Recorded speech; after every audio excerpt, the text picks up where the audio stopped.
Before there was sky or soil, before gods could name themselves or fate could sharpen its knives, there was only the scream of existence tearing itself open, a void so absolute it could not even be called empty, for emptiness implies space, and space had not yet learned how to exist.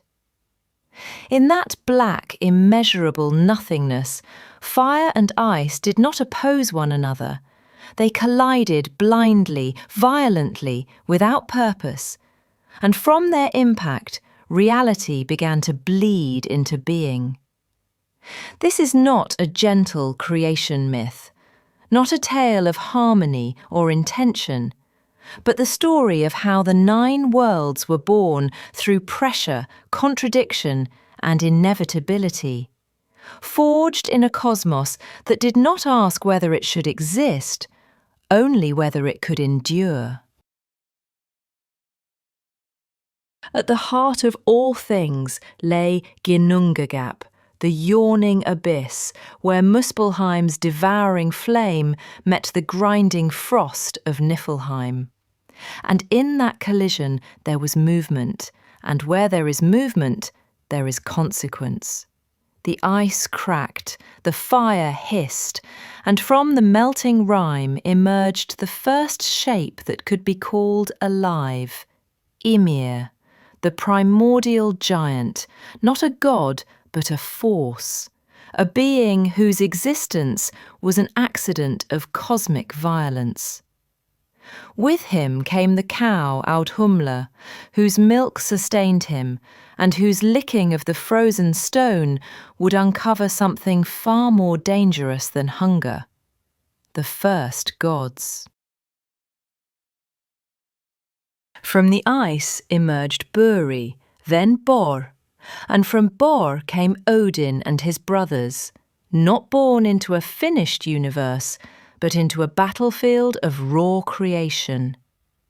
They did not inherit order, they imposed it, and the first act of order was murder.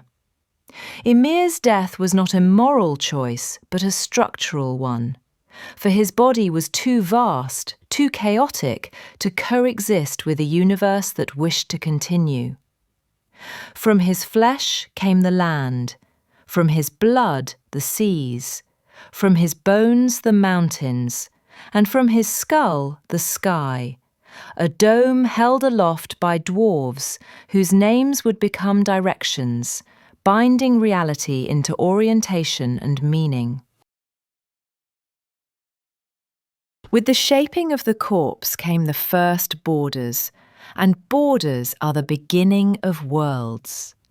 From the ordered remains of chaos emerged Midgard, the realm of mortals, fragile and enclosed, shielded from giants by walls made of Ymir's flesh. Beyond it stretched realms defined not only by geography, but by function.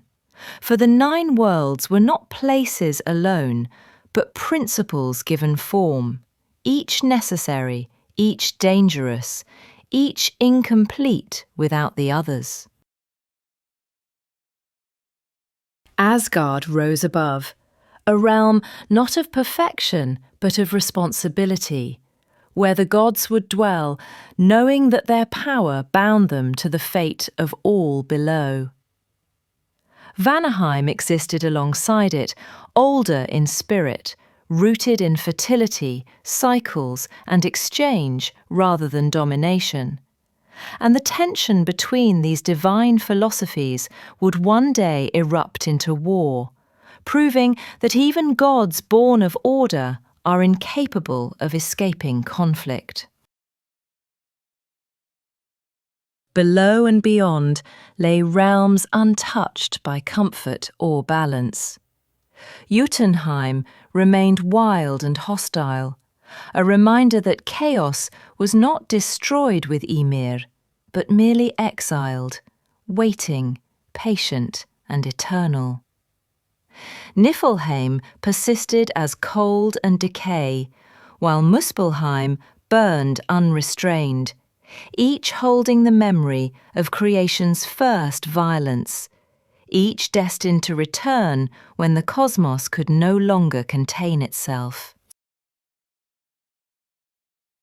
Alfheim shimmered with light and abstraction, a realm closer to thought than flesh, while Svartalfheim, or Nidavellir, sank into stone and shadow, where dwarves shaped the weapons and tools that would decide the fate of gods and monsters alike. These worlds were not layered by morality, but by necessity, each contributing to the balance that kept existence from collapsing back into the void.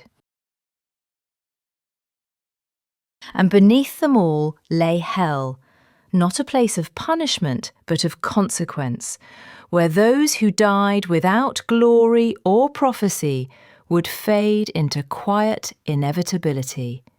Death, like creation, was not cruel by design, only final, and the 9 worlds were constructed with this truth embedded into their foundations.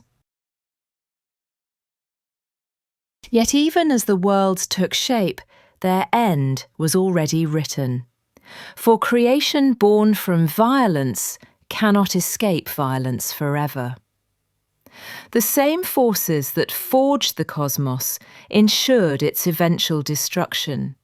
And the gods knew this, even as they built halls, raised walls, and named stars. Ragnarok was not a failure of the 9 worlds, but their completion. The moment when all that was divided would collide once more.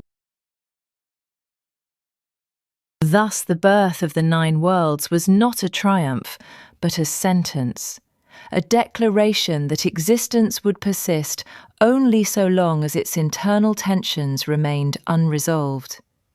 Fire and ice, order and chaos, gods and giants, life and death, all locked together in a structure that could stand only because it was destined to fall. And in that fragile, violent balance, reality began its long, doomed march forward, alive, aware, and already preparing to end.